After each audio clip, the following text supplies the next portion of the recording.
Quick reads with our quarterback, Jordan Rodgers. Jordan, Minnesota's quarterback battle, I think, is the most interesting storyline in the preseason NFL.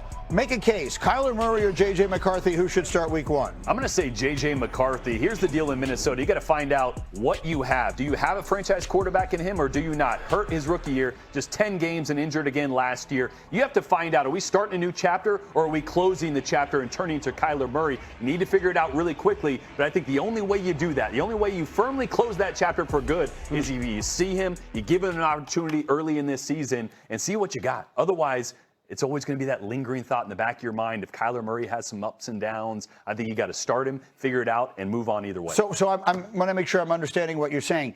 That sometimes when you make a quarterback decision, you have to consider what happens in the event I need to change this. Yeah. So what you're saying is you have a much easier time going from McCarthy to Murray during the season than the other way. You set yourself up to be right no matter what. Look, I think right now, Kyler Murray's the better quarterback for this offense and maybe for the long term. But if there's even a hint in your mind that, well, JJ could still be a guy, you don't want to go the other way. You don't want Kyler to start struggling 5-6 weeks down the road, and then JJ's sitting there. Then he goes in. Then what if he struggles? And then now you're in a complete back-and-forth game when you could have just made this decision once and for all early in the year. You set him up to either have success and build the next chapter, or you set him up to be the backup and move on with Kyler. Hawk, who should really be making this decision in Minnesota?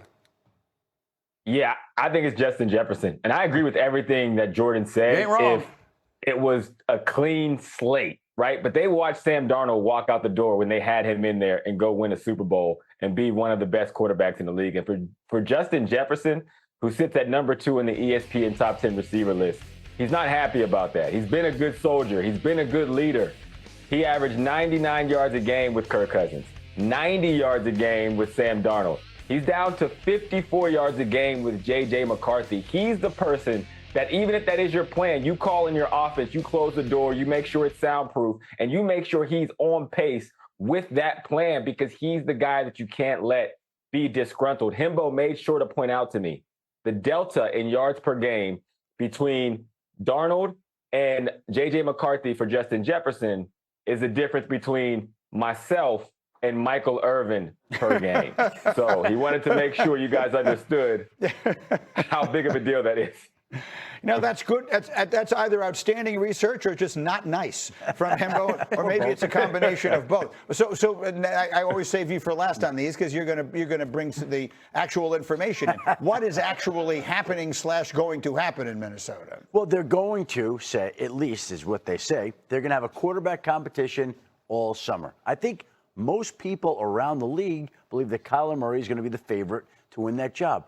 But they are not ready to give up on J.J. McCarthy yet. He's played only 10 games over 2 seasons. He's had injuries in both years. They have a first-round draft pick invested in him. There is talent there. It's the quarterback that Jim Harbaugh himself has said is the greatest quarterback in Michigan history, for whatever that's worth. So they want to see if they can still get it out of him. They're not ready to give up on him yet. And they continue to insist that this will be an open quarterback competition all summer, despite the fact your contrarian view that most people think that Kyler Murray is the favorite to win the job. Do you agree with me, though? Then you kind of just helped build my case, though. The investment. They traded 2 draft picks to trade up for him in the first round, 4th and a 5th. If you don't figure it out now in the beginning of the season, when are you going to figure it out? The thing is that the people who did that got fired. Yeah. Right? So they moved on. Totally. They moved on from those people. So J.J. McCarthy's sort of support in the building isn't necessarily what it was. I don't know that they don't support him there, but what I'm saying is the people whose reputation depend upon how he turns out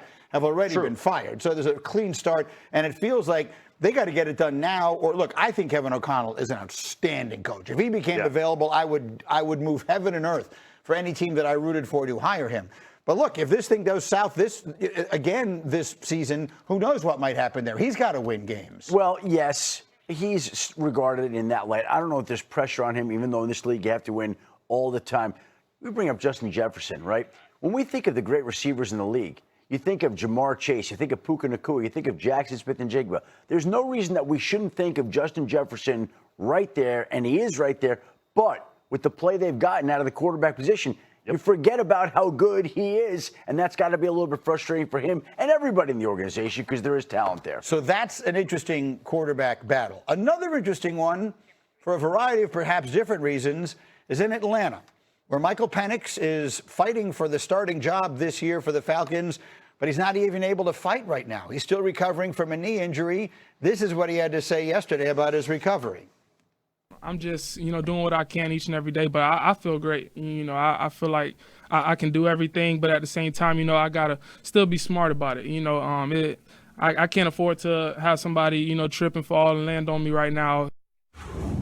What did he say about how long it'll be before he's able to even take part in full practice? Of all the statements that were made yesterday by players, I thought Michael Penix may have issued the single most significant statement of the day when he said that he is about 4 weeks away from being able to practice on a regular basis, meaning 11 and 11. Right. He's been out on the field 7 and 7, no pressure, nobody falling at him. He's hoping that maybe it's even sooner. But we're talking right now about Michael Penix returning to practice, if everything stays on track, in late August. Right. Which means Tua Tagovailoa, when he gets back from his muscle spasms, is going to be able to put some distance in that quarterback competition, hit the ground running, take control of that starting quarterback job. I mean, Jordan could address it.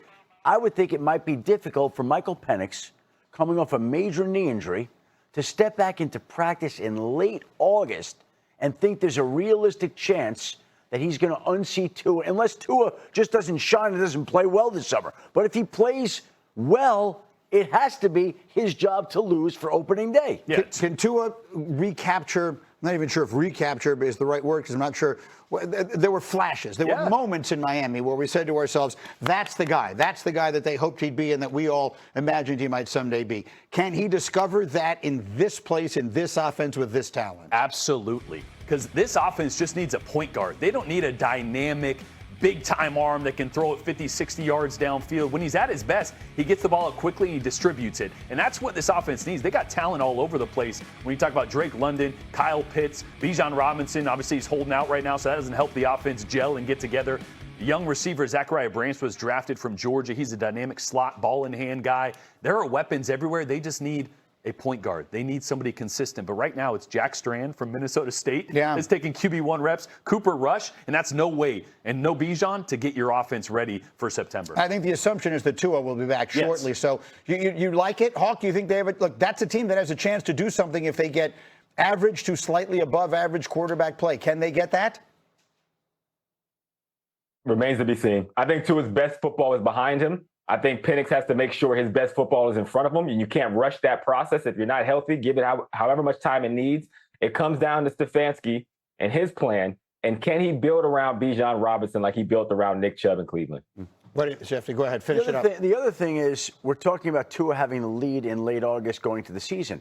But the truth of the matter is, with Tua's injury history and with Michael Penix's injury history, they're probably going to get a look at both quarterbacks at some time this season, and they have to figure out if one of these quarterbacks can be their quarterback in the long term. In a division where the champion last year was under 500. Football